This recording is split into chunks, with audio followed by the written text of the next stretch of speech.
What I want to show you here is what I think is the best way to balance your picture in Sage Light. Like I said before, the best approach, I think, to working with your picture is to balance it first, because as I said before, if I just add the hue, you can see it goes more yellow, and if I balance it, it'll look much better.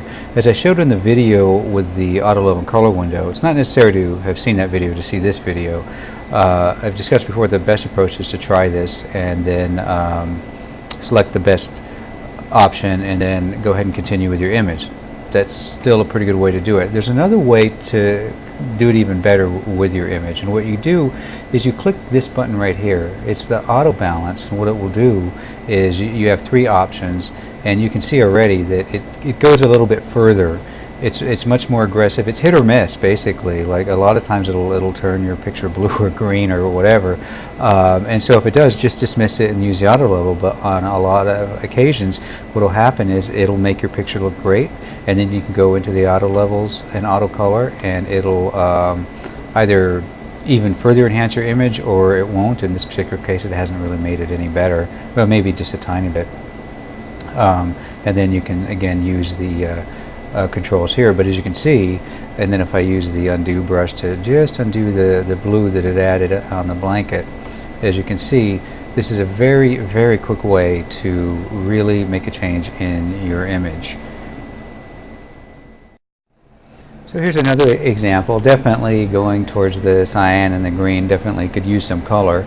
Again, if we usually do the auto level and auto color, and then just pick the best color for the image, which is right here, and then use the color toner. It sets some color up for us, and then we can just play around and so forth.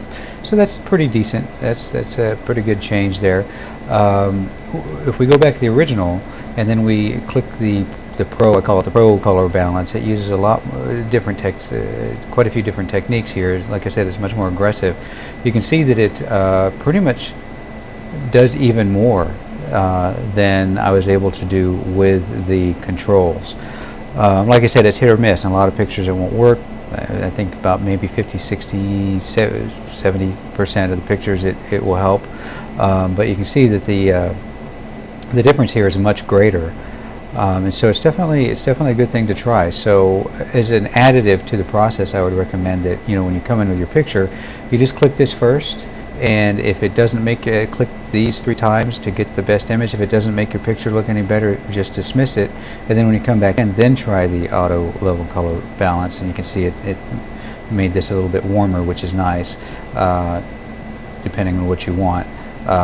So it even made it more colorful, and that ends up being a pretty good way to get your picture balanced.